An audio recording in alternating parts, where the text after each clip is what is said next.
conversa que a gente vai ter hoje à noite é sobre o amor. E isso é uma coisa interessante porque eu vou confessar a vocês uma coisa, eu só descobri o que era amor, o verdadeiro significado de amor, depois que eu me tornei pai. Porque, veja, existe amor e um monte de tipo de amor nesse mundo, mas eu, de fato, só entendi o significado de amor quando eu me tornei pai. Porque, veja, antes eu entrava num lugar onde vendia um chocolate, por exemplo, com os meus R$2, e eu dava meus R$2 e saía com o meu chocolate. Depois eu me casei e eu entrava com os mesmos R$2 e agora eu saía com o chocolate, quebrava metade era da minha esposa, metade era minha. Mas aí, depois que eu tive filho, eu entrei com os R$2 e eu não tenho mais chocolate. Meu chocolate é dos meus filhos. É esse sentimento chamado amor, sobre esse sentimento chamado amor, que eu gostaria de falar com vocês. Eu tenho uma tese que muita gente não gosta, e eu costumo dizer que um homem só vira homem de verdade depois que ele é pai. E tem muita gente que fica ofendido comigo, porque tem gente que diz assim, você está me dizendo então que eu não sou homem porque eu não tenho filhos? E obviamente que não, meus irmãos.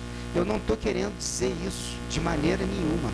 Porque, veja, você pode não ter filhos e ainda assim entender o significado de ser pai. O apóstolo Paulo era um homem solteiro que nunca teve filhos, mas tinha seus pais espirituais. Mas, meus irmãos, vamos ver se a gente se concentra, e eu me concentro mais ainda. Eu tenho essa tese e tem muita gente que fica ofendido comigo. Eu digo assim, você só se torna homem quando você é pai. E aí a pessoa vira para mim e diz assim, você está dizendo então que eu não sou homem? Não, não é isso.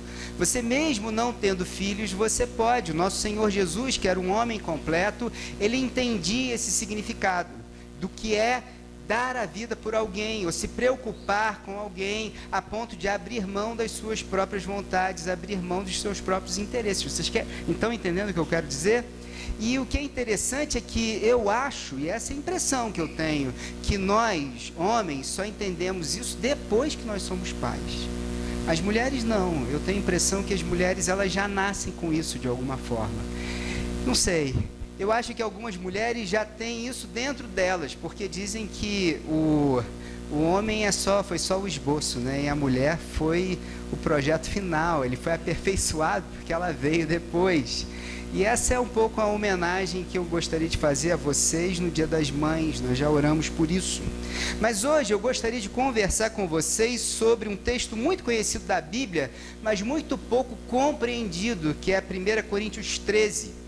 Afinal, a palavra amor na nossa sociedade, ela é muito banalizada.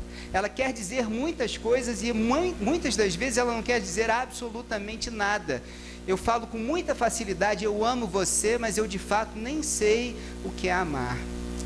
E é sobre isso que eu gostaria de falar com vocês, porque o texto que nós vamos ler é sobre um tipo de amor especial. E isso é tão sério e é tão importante que na Grécia Antiga existiam 4 palavras diferentes para amor. Mas é uma palavra específica, que tem um significado específico, é sobre esse amor que eu gostaria de falar com vocês nessa noite. C.S. Lewis, no seu livro Os 4 Amores, aliás, um livro muito bacana, que eu recomendo a todo mundo, diz para nós que podem existir 4 amores. O primeiro, vocês já devem ter ouvido falar, é a afeição. Eu não vou falar os nomes gregos, mas é aquela capacidade que a gente tem de amar quem faz bem para a gente. Por exemplo, um nenenzinho é capaz de amar ou ter afeição pela sua mãe. Afinal de contas, a sua vida depende da sua mãe. E a sua mãe o nutre, acaricia. E ele então ama a sua mãe. Ele tem afeição pela sua mãe. Mas é um amor que não dá de volta. É um amor que não tem a capacidade de retribuir no mesmo nível. Esse é o nível da afeição. E existem muitas pessoas por aí que entendem amor como se fosse afeição, mas elas não entendem que amor independe das circunstâncias, independe se a pessoa que eu amo me faz bem ou não. Existe um outro tipo de amor que é um amor amizade, um amor que é companheirismo. É aquele amor que você está numa guerra e a sua vida depende do seu companheiro de armas. E se você é capaz de dar a sua vida por aquele seu companheiro, e seu companheiro dá a vida por você. É quando você entra numa empreitada com alguém e essa pessoa está com você na mesma situação. As circunstâncias levam vocês a caminharem juntos. Tem muita gente que acha que casamento é isso. São duas pessoas que estão num projeto de vida em comum. E às vezes de fato, não deixa de ser. Mas uma coisa interessante é que acaba a guerra, ou acabam as circunstâncias que te ligam, e vocês não têm mais necessidade de andar juntos, e esse amor acaba esfriando. Pois o amor que o apóstolo Paulo vai falar aqui nessa noite é um amor que ele continua independente das circunstâncias. E mesmo que, por exemplo, meus filhos cresçam e saiam de casa, eu continuo amando eles. Eles se tornam independentes, mas eles vão sempre ocupar um espaço na minha vida e eu vou sempre me preocupar com eles, não importa as circunstâncias. Existe um outro amor que é o amor eros, e muita gente acredita que esse amor é um amor entre homem e mulher, mas não necessariamente. É um amor de almas, é um amor em que você tem uma verdadeira paixão por aquela pessoa, porque aquela pessoa te encanta. Muita gente acha que é um amor libidinoso, mas não é isso. Não é um amor só que tem a ver com sexo, pode ter, mas não é isso. É um amor de duas pessoas que se amam. Você olha para aquela pessoa e ela te encanta. Ela tem as mesmas afinidades que você, ela tem os mesmos gostos que você. Você é fascinado por aquela pessoa e não consegue passar um dia ou 2 dias fora porque você sente saudade dessa pessoa. Isso é esse amor que é o amor eros. Mas o que é interessante desse amor eros é que ele também pode acabar. Por quê? Porque eu e você mudamos. Nós não continuamos sendo as mesmas pessoas à medida que o tempo passa. E pode acontecer que num determinado momento eu diga, eu e você não combinamos mais porque eu mudei ou você mudou. Mas veja, o amor pelo qual nós vamos estudar nessa noite é um amor diferente. É um amor que você pode mudar da forma que você for, ou eu posso mudar da forma que eu mudar. O que acontece é que eu e você continuamos nos amando, ou eu continuo amando você, não importa as circunstâncias. E esse amor é chamado um amor ágape, é um amor abnegado. É desse amor que eu gostaria de conversar com vocês nessa noite. Veja, existe uma coisa interessante sobre esse amor que os gregos chamam de ágape. Eu amo meu filho. Se ele tiver boas notas, eu vou amá-lo ainda assim. Vou continuar amando ele, mas se ele tiver mais notas, eu não vou deixar notas ruins, eu vou continuar amando ele do mesmo jeito. O que ele faz ou ele deixa de fazer, se ele for um menino obediente ou ele não for um menino obediente, não tira o amor que eu tenho por ele. O amor que eu tenho pelo meu filho independe do comportamento dele. Eu simplesmente o amo. E é sobre esse amor que independe das circunstâncias, que independe do tempo, que independe de mim. É esse amor em que eu decido amar alguém sem esperar nada em troca, que nós vamos conversar nessa noite. É um amor abnegado, não circunstancial e um amor eterno. E é desse amor que eu gostaria de compartilhar com vocês nessa noite, lendo o texto bíblico de 1 Coríntios, capítulo 13. Vamos ler então a palavra de Deus que diz assim: ainda que eu fale a língua dos homens e dos anjos, se não tiver amor, serei como o sino que ressoa, como o prato que retine. Ainda que eu tenha o dom de profecia, saiba todos os mistérios e todo o conhecimento, e tenha uma fé capaz de mover montanhas, se não tiver amor, nada serei. Ainda que eu dê aos pobres tudo que eu possuo e entregue o meu corpo para ser queimado, se não tiver amor, nada disso me valerá.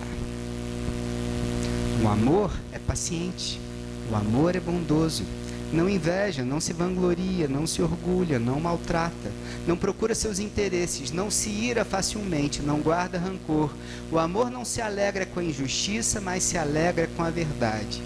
Tudo sofre, tudo crê, tudo espera, tudo suporta.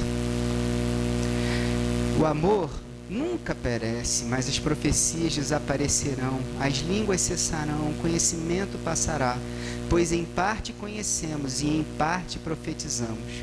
Quando, porém, vier o que é perfeito, o que é imperfeito desaparecerá. Eu vou expor só até aí, mas a gente vai continuar lendo, porque o texto é tão bonito que a gente vai continuar lendo o texto. Passa para mim, Carol, eu acho que tem, não tem? Quando eu era menino, falava como menino, pensava como menino e raciocinava como menino. Quando me tornei homem, deixei para trás as coisas de menino. Agora, pois, vemos um reflexo obscuro, como em espelho, mas então veremos face a face. Agora conheço em parte, então conhecerei plenamente, da mesma forma com que sou plenamente conhecido. Assim, permanecem agora estes três: a fé, a esperança e o amor. O maior deles, porém, é o amor. Vejam vocês que quando Jesus se revelar e o reino dele se instaurar definitivamente na terra, não haverá mais necessidade de ter esperança, nem necessidade de ter mais fé. Porque fé é a certeza das coisas que não se veem, mas então tudo vai estar revelado. E eu não vou precisar esperar por mais nada, porque ele já estará manifesto. Mas o amor, meus irmãos, o amor vai continuar. E o amor, ele é eterno. Ele não é imortal enquanto dura. Ele é eterno. E é sobre esse amor eterno que nós vamos conversar nessa noite. Amém? Vamos orar, vamos pedir a Deus que fale aos nossos corações. Pai amado e bendito, Deus do universo, Senhor dos senhores, guarda-nos agora, abre os nossos corações, as nossas mentes, para o que será falado nessa noite. Pai amado e bendito, Deus do universo, fala aos nossos corações, me esconde atrás da cruz, que eu seja um arauto digno da sua palavra, do teu amor, da tua graça, para que eu possa pregar do teu evangelho. Mistura as tuas palavras nas minhas palavras, Pai, e que saiamos daqui edificados. É assim que nós oramos em Cristo Jesus, nosso Senhor e Salvador. Amém. Meus irmãos, nessa noite eu quero fazer com vocês 3 reflexões a partir do texto bíblico de 1 a 10, e as 3 reflexões são as seguintes. Se você quiser anotar: o amor é a resposta de Deus para um mundo carente. 2, você só é discípulo de Jesus se amar como Jesus amou. E 3, é uma pergunta que eu quero me fazer nessa noite, quero fazer com vocês também: se você quer amar de fato como Jesus amou. Primeira reflexão que eu quero fazer com você nessa noite é que o amor é a resposta de Deus para um mundo carente. É engraçado que esse texto ele é tão conhecido, ele foi cantado por Renato Russo, ele aparece em tudo quanto é convite de casamento. Você ouve essa música e esse texto por aí, e geralmente você acha que o apóstolo Paulo está fazendo algum tipo de poesia, ou alguma ode, ou um ensaio sobre o amor. Mas na verdade esse texto ele é um puxão de orelha.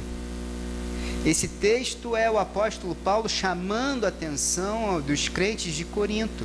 Quando você olha esse texto dentro do seu contexto, você compreende que o apóstolo Paulo está, na verdade, puxando a orelha daqueles crentes de Corinto que não entendiam muito bem o que era o amor. Para que a gente entenda isso, a gente tem que entender o contexto em que esse texto foi colocado, e mais do que isso, que igreja era essa onde a igreja de Corinto foi plantada. Eu não sei se vocês sabem, se vocês olharam no mapa, mas olhem lá. A cidade de Corinto era uma cidade que separava o Oriente do Ocidente. Ela separa a Turquia da Itália e fica ali às margens do Mediterrâneo, naquele istmo. E ali tinha 2 portos muito importantes. Então ela era uma rota muito importante de tráfego de mercadorias. Era uma cidade próspera e uma das grandes cidades independentes polis de Atenas. Mas houve um grande problema, um grande erro que a cidade de Corinto cometeu contra o Império Romano. Ele se rebelou contra o Império Romano e foi completamente destruída no ano 146 a.C. Totalmente destruída e arrasada. Ninguém mais morava lá. E Júlio César, que era um rapaz muito esperto e muito inteligente, percebeu que aquele local era um local que precisava, que poderia ser explorado e seria importantíssimo para o Império Romano. Então ele decidiu reconstruir a cidade de Corinto do zero, do nada. Em 46 a.C., aquela cidade começou a ser reconstruída. E num período muito curto, de uns 50, 100 anos, ela saiu do nada para ser uma cidade muito populosa, muito rica e muito próspera, rota de mercados de todos os lugares, um caldeirão de todas as informações, de todas as culturas. Por lá, quem quisesse ser visto e ver as coisas, deveria ir para Corinto. Existe uma coisa interessante sobre essa cidade: ela era muito populosa, muito rica, muito intelectual e, ao mesmo tempo, muito imoral. Como vocês sabem, já falamos disso várias vezes, existia ali um templo, o templo à deusa Afrodite, onde as prostitutas cultuais, elas recebiam aqueles marinheiros que estavam de passagem. Existia um verbo naquela época chamado coriantinizar, se é assim que se fala, que significa mais ou menos o seguinte: faça o que te der na telha, enfie o pé na jaca, faça o que você quiser e não refreie as suas vontades. E há um motivo porque era assim em Corinto e naquele local: é porque as pessoas que estavam em Corinto não tinham raízes. Não existia uma família ou as famílias que criaram aquele local. Quando você olha para São João del Rei, você vê que aqui é um lugar de raízes. Quem é aquela pessoa? Ah, aquele ali é filho dos Neves, aquele ali é da família Monteiro, aquele ali é parente dos Caraza, aquele ali vem dos Briguentes, aquele ali é dos Caputo. Existe uma relação familiar. As pessoas têm relações umas com as outras e existem aquelas pessoas que plantaram essa terra. Agora, quando você vai num local onde as pessoas não têm raízes, elas fazem o que dão na telha. Tem uma história em quadrinhos, eu sou fã de histórias em quadrinhos de arte, e é uma dessas boas, que você ganha prêmio Pulitzer e coisas assim, e uma das histórias, não é DC, Marvel, não é isso não, uma história boa. E tem uma história de um autor espanhol que eu acho interessante, e ele conta uma história.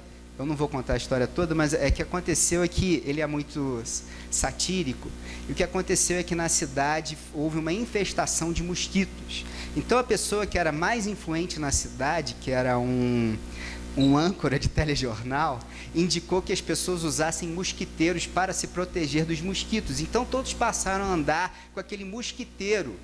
As crianças passaram a andar com os mosquiteiros e nunca mais obedeceram os seus professores, porque elas estavam escondidas e ninguém mais sabia o nome delas ou quem elas eram. Quando existia um acidente de carro, porque as pessoas não tinham nome e estavam escondidas atrás do mosquiteiro, elas simplesmente partiam para as vias de fato e saíam brigando umas com as outras.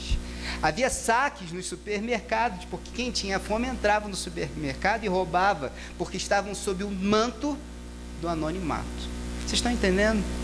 Quando a gente tem raiz, quando a gente tem paz, quando a gente tem lastro, quando a gente está num local onde os nossos pais, ou a nossa família, ou a nossa tradição está ali, nós pensamos muito antes de agir, nós levamos em conta as consequências dos nossos atos. E era o que acontecia com Corinto, na cidade de Corinto. E sabe, meus irmãos, quando eu comecei a ler sobre isso e sobre a cidade de Corinto, sabe de quem eu me lembrei? Daqueles que estão de passagem por essa cidade, daqueles que não têm lastro, daqueles que, quando estão aqui, se entregam a todo tipo de imoralidade sexual, daqueles que seguem seus instintos e não têm controle pelo que fazem. E vocês sabem quem são, não sabem? Nossa cidade é uma cidade de raiz, de tradição, mas também é uma cidade universitária. E os nossos universitários são assim também. Eles agem pelos impulsos. Aliás, a juventude dessa cidade é uma juventude difícil, porque ela age pelos seus impulsos e não tem muito as consequências, ou não pensam muito nas consequências dos seus atos. Mas sabe de uma coisa interessante que eu acho mais lindo nessa história? é que apesar deles serem assim, Deus levantou o apóstolo Paulo para criar, para plantar uma cidade, uma igreja no meio dessa cidade decaída. Não é interessante? É interessante porque quando eu olho como a igreja de Corinto foi plantada, eu percebo uma narrativa muito bonita e muito interessante. Eu vejo um Paulo que tinha sofrido e sofrido muito em 2 missões missionárias. Ele chega no pó da rabiola, no cansaço, mais cansado que ele poderia estar, depois de 2 viagens missionárias, tendo sofrido tudo que ele poderia sofrer, tendo saído da cidade de Atenas sem ter conseguido plantar uma igreja lá, e ele se dirige à cidade de Corinto. E lá em Corinto ele encontra um casal, Priscila e Áquila era um fazedor de tendas, como também era o apóstolo Paulo. Ele vai morar nessa casa, e o que o apóstolo Paulo decide fazer? Decide fazer tendas. Naquele momento da vida dele, ele decide tirar um tempo para si mesmo, ele decide dar uma pausa nas suas viagens missionárias, no seu trabalho. É quase como se ele dissesse assim: eu preciso regar minhas baterias, porque não está dando mais para mim. Mas ele continuava indo todos os sábados na sinagoga e discorria e ensinava aos judeus que Jesus Cristo era o Senhor. Mas o que é interessante é que, vendo o texto bíblico em Atos 18, você vai ver que quando o Timóteo e Silas chegam, aí ele diz: jogo é jogo, treino é treino, e de agora em diante nós vamos partir para pregar o Evangelho de Cristo Jesus.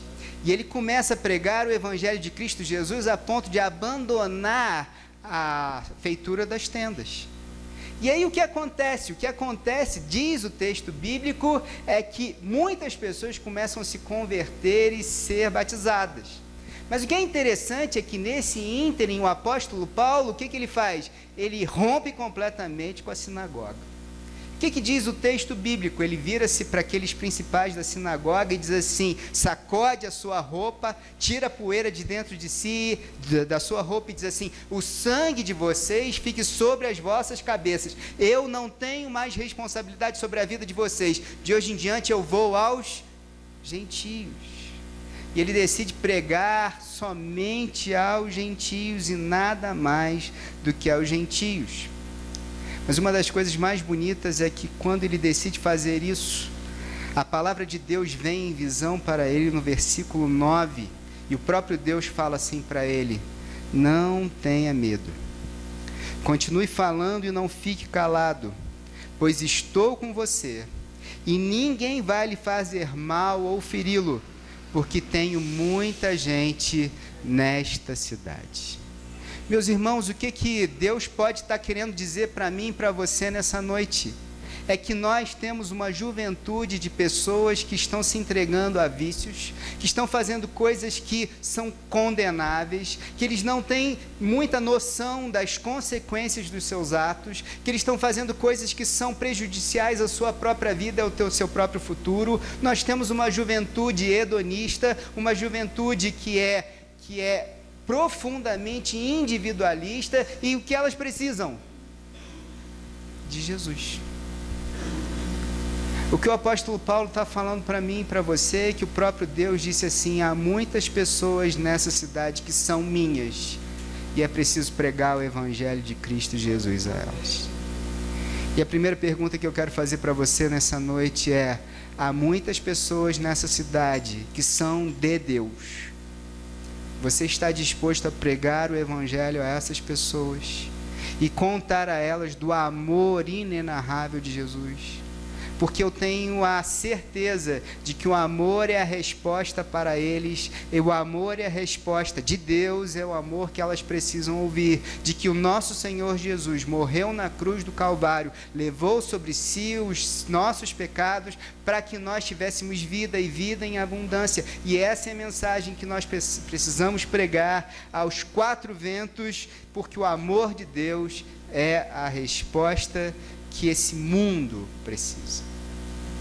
A segunda reflexão que eu gostaria de fazer com você nessa noite é que só é discípulo de Jesus, você só é discípulo de Jesus se for capaz de se amar como Jesus amou. É interessante, vamos olhar para o texto bíblico com um pouco de atenção. E quando nós olhamos, nós vemos que a igreja de Corinto era uma igreja complicada, era uma igreja dividida, era uma igreja imoral, era uma igreja orgulhosa, era uma igreja vaidosa. O retrato que é pintado aí. Se você acha que o apóstolo Paulo escolheu entre os versículos 4 e 7 as palavras e elas são aleatórias, não, ele não usou ou escolheu palavras aleatórias ao descrever como o amor não é. Veja você no versículo 4 que ele diz: o amor não se vangloria. O que acontecia na cidade de Corinto? O que acontecia é que aqueles que tinham discernimento e sabiam que comer carne oferecida aos ídolos não era pecado, se vangloriavam, se achavam melhor do que aqueles que o apóstolo Paulo chama de fracos na fé. Então vejam vocês que era uma igreja de gente que era orgulhosa, porque o apóstolo Paulo também diz isso. Uns diziam: eu sou de Paulo, eu sou de Apolo. Eram pessoas infladas, que se achavam. E ele diz que o amor não se orgulha. Ele também diz que o amor não maltrata. Como era a cidade de Corinto? Quando você vê que eles sentam à mesa para participar da ceia do Senhor, uns têm o que comer e outros não têm o que comer. Eles simplesmente não se importavam que outras pessoas não tivessem o que comer ou não tivessem como suprir as suas necessidades mais básicas. E o amor não se alegra com a injustiça. Quando a gente olha o retrato do que acontecia na igreja de Corinto, nós vemos que tinha um homem que foi capaz de ficar ou desposar a esposa do seu próprio pai, desonrando o seu próprio pai, e ele continuava participando da ceia do Senhor mesmo assim. Era um lugar de injustiça, era um lugar onde as pessoas comiam a ceia indignamente, porque o que diz o texto: muitos de vocês já morreram ou estão adoecidos, por quê?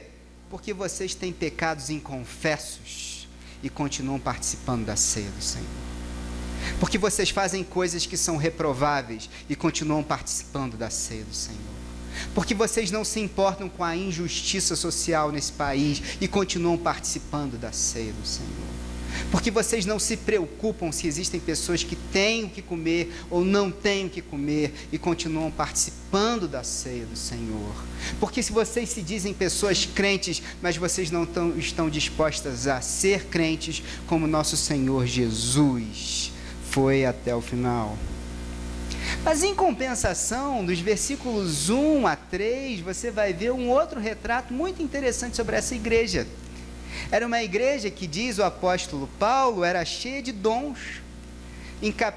No capítulo 1, versículo 7, o apóstolo Paulo vai dar um retrato dessa igreja que era talvez a igreja pentecostal por excelência, talvez a igreja dos dons de língua por excelência, talvez o culto fosse maravilhoso, talvez os sons que eles faziam fossem maravilhosos. A gente sabe que os pregadores eram maravilhosos e não faltava nenhum dom. Milagres aconteciam naquela igreja de Corinto. Veja aí, 1 Coríntios 1,7 diz para mim e para você que eu sempre dou graça. Esse é o apóstolo Paulo falando, por vocês, por causa da graça que lhes foi dada por Ele em Cristo Jesus, pois neles vocês foram enriquecidos em tudo, em toda palavra e em todo conhecimento, porque o testemunho de Cristo foi confirmado entre vocês, de modo que não lhes falta nenhum dom espiritual, enquanto vocês aguardam que o nosso Senhor Jesus Cristo seja revelado. Então veja que era uma igreja cheia de dons, mas mesmo assim era uma igreja onde não existia amor. E ele começa falando ainda que eu falasse o dom, que eu falasse a língua dos homens e dos anjos, ainda que eu fosse capaz de falar qualquer língua, de qualquer idioma, e eu conseguisse me comunicar com qualquer pessoa de qualquer parte do mundo, e fosse capaz de interpretar o que qualquer um diga aqui, se eu não tiver amor, isso não serve para absolutamente nada. Se eu tivesse o dom de profecia a ponto de conseguir explicar toda a Bíblia Sagrada, se eu fosse capaz de aplicar a Bíblia com sabedoria para todas as pessoas, e se eu fosse capaz de, em todos os momentos, em qualquer circunstância, ter o conselho certo, no momento certo para você, se eu não tivesse amor, isso de nada valeria. A igreja de Corinto era uma igreja de pessoas talentosas e cultas. Se ainda que eu desse tudo aos pobres e eu abrisse mão de quantias vultuosas para dar à caridade, se eu fosse uma pessoa abnegada, a ponto de que todas as pessoas, porque me conhecessem, tivessem supridas as suas necessidades, se eu fizesse isso porque eu quero parecer bom, ou porque eu acho assim, quando eu dou, eu mereço o reconhecimento de alguém, se ainda que eu fizesse isso, se eu não tivesse amor, isso não valeria de absolutamente nada. E se eu tivesse uma fé capaz de remover as montanhas, se eu não tivesse amor, isso não valeria absolutamente nada. Me parece que o apóstolo Paulo está reverberando o ensino do nosso Senhor Jesus em Mateus 7:21, quando o nosso Senhor Jesus diz para mim e para você o seguinte: nem todo aquele que me diz Senhor, Senhor, entrará no reino dos céus, mas apenas aquele que faz a vontade de meu Pai que está nos céus. Mas apenas aquele que faz a vontade de meu Pai que está nos céus.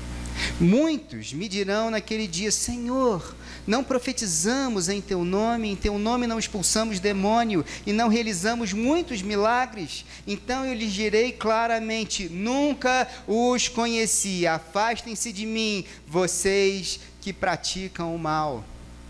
Porque o verdadeiro sinal de que você é um cristão é o amor.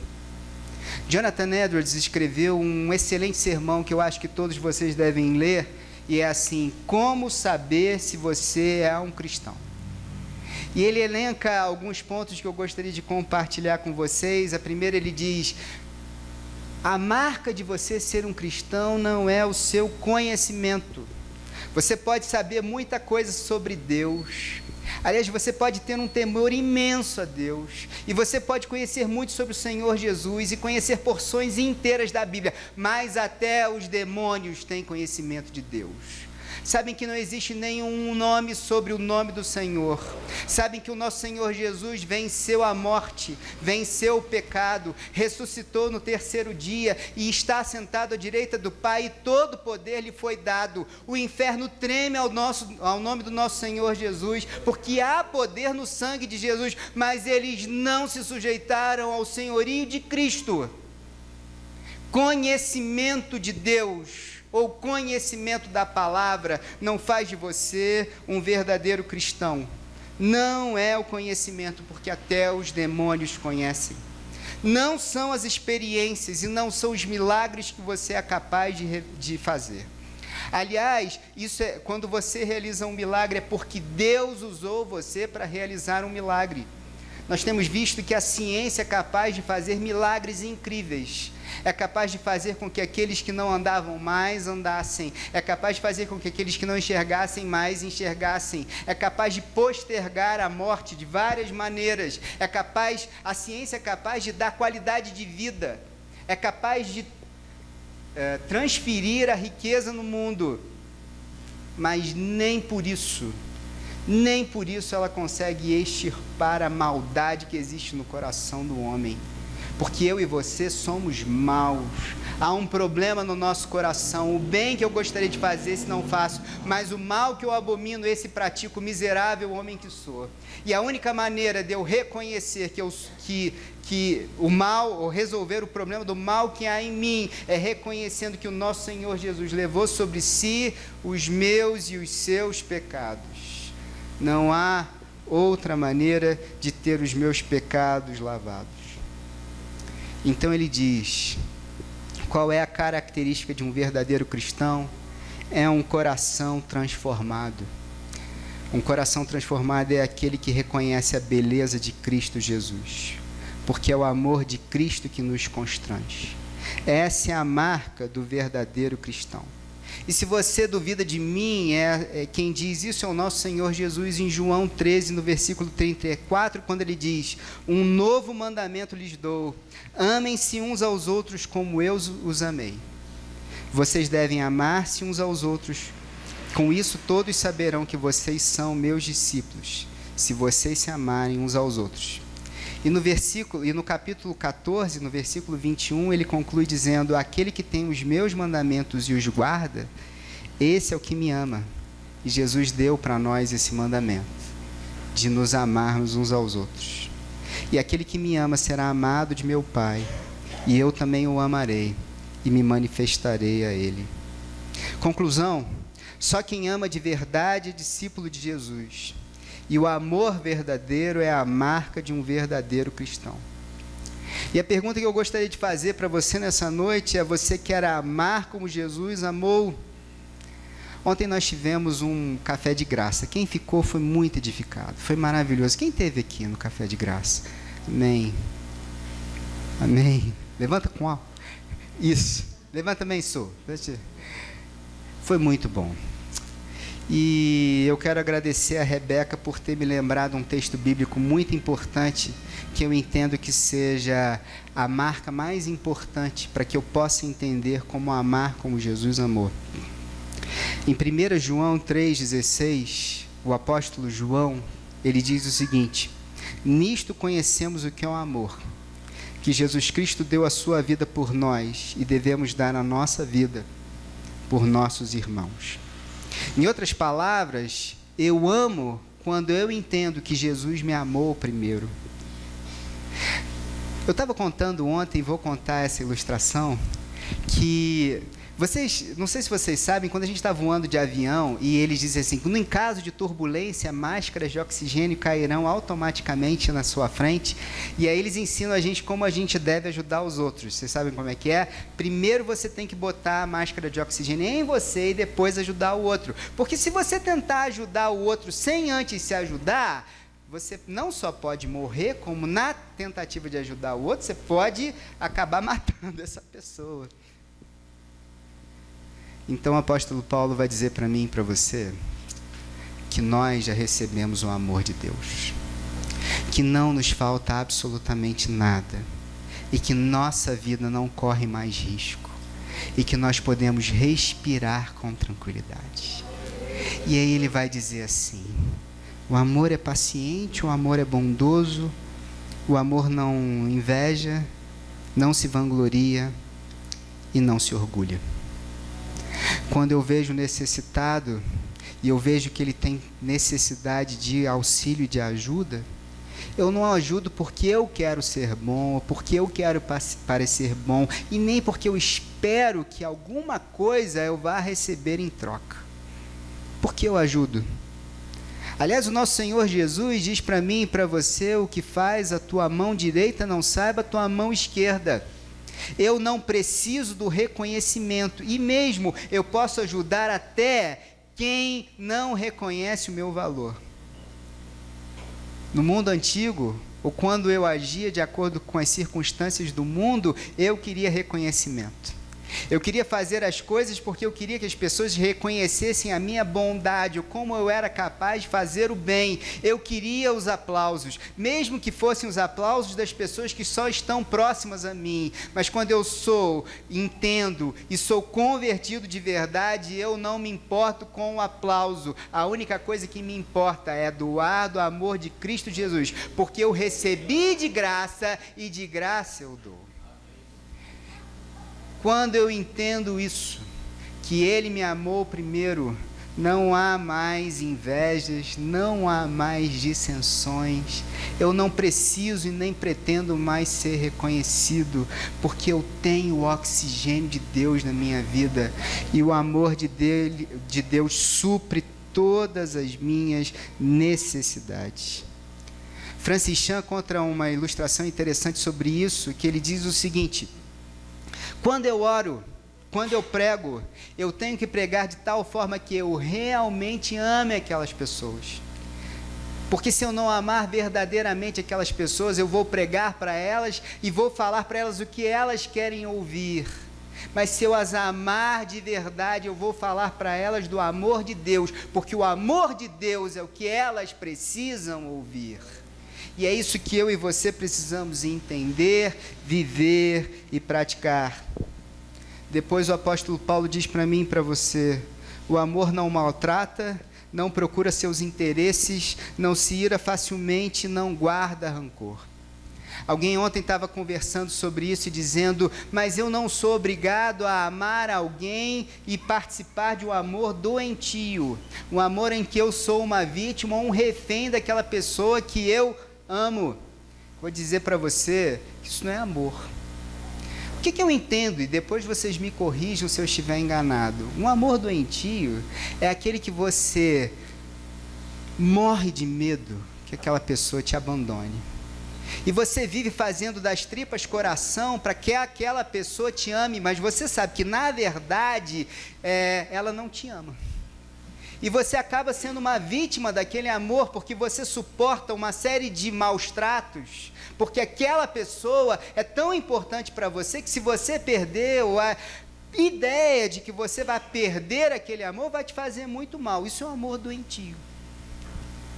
É um amor que está baseado no medo. Mas eu sei que o nosso Senhor Jesus ensina para mim e para você que o amor lança fora todo medo. O amor lindo do nosso Senhor Jesus é aquele amor em que Ele deu provas de que ama você e que se importa com você e que nunca vai te abandonar, porque Ele foi capaz de dar a sua própria vida por você, morrendo na cruz do Calvário para que você fosse amado por Deus. E o amor de Jesus lança fora todo o medo. E quando eu entendo desse amor e que eu sou amado por Jesus, que o oxigênio de Jesus é tudo que eu preciso, eu não preciso mais me preocupar se alguém me ama ou não. E eu sou livre para amar o próximo, porque Ele me amou primeiro. Então eu sou capaz de amar o meu inimigo, eu sou capaz de amar os que me machucam, porque o amor de Cristo Jesus, Ele me sustenta e me preenche e me satisfaz. E como eu sou satisfeito pelo amor de Deus, eu sou capaz de amar até aqueles que são difíceis. E ele vai terminar dizendo que o amor não se alegra com a injustiça, mas se alegra com a verdade. Tudo sofre, tudo crê, tudo espera e tudo suporta. E vocês sabem o que eu entendo que o apóstolo Paulo está falando sobre a verdade? Existe a verdade, existe o que é certo e existe o que é errado. Existe eu, e eu não sou a verdade.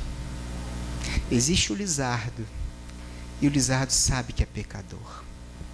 Existe o Lizardo, e o Lizardo sabe que não é capaz de fazer tudo aquilo que Jesus pede para ele fazer.